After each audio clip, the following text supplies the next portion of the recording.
fermer la porte au nez, quoi. Et pourtant, rien à voir avec la saleté. Ces petites bêtes, il y en a eu dans ce cinéma, cette résidence universitaire ou cet hôpital, un peu partout. On les avait presque éradiquées grâce au DDT, un insecticide puissant mais dangereux, interdit en 1973. Depuis, avec la mondialisation, l'insecte se propage, s'accroche à nos valises, voyage dans nos trains, nos avions. Comment trouver des solutions ? Mieux contrôler cette prolifération. C'est le travail de ces scientifiques. Ils vont chez des personnes très infestées, à bout, comme Martin Jablonski, qui ne dort plus. Vous voyez, j'en ai plein partout, là. J'en ai ici. Ça, c'est le pire. Ça, c'est m'arrivé ce week-end. Moi, je dis, c'est un buffet à volonté. Ils sont venus en famille et ils m'ont dégusté. C'est vraiment invivable, en fait. Au quotidien, c'est une horreur. Même au niveau de la vie sociale ou professionnelle, quand on voit des mains abîmées comme ça, c'est pas propre. C'est pas correct. L'infestation vient de ce canapé. Là, il y en a une là, en plastique. D'accord. Il les récupère vivantes pour pouvoir les étudier. Regardez, Ah, il y a bougez une pas trop. punaise ici. Elle est vivante? Oui. Oui. Et voici un nid avec les œufs blancs. Les femelles peuvent en pondre 5 par jour. En un mois, c'est l'explosion.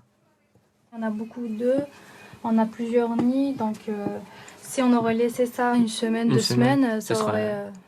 Plus sous contrôle. Oui. Oui. Je suis colonisé. Je me sens agressé. C'est comme si quelqu'un venait s'imposer chez moi et voulait plus partir. C'est ici, c'est chez nous maintenant. Pour s'en débarrasser, un travail de titan l'attend. Il va devoir mettre tous ses textiles et ses vêtements dans des sacs plastiques. Donc on va passer tout ça à 60 degrés. Tout laver le à mot du 60 degrés ou congelé à -20.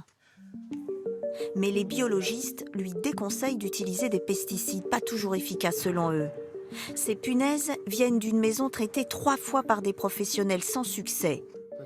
Dans cette boîte, de fortes doses sont déposées. C'est un insecticide très puissant.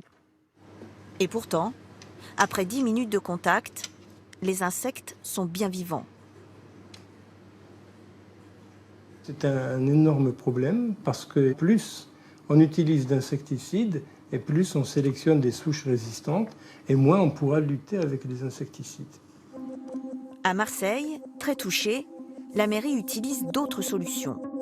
20 écoles et les milliers de livres de la grande bibliothèque Alcazar ont été traités par la chaleur.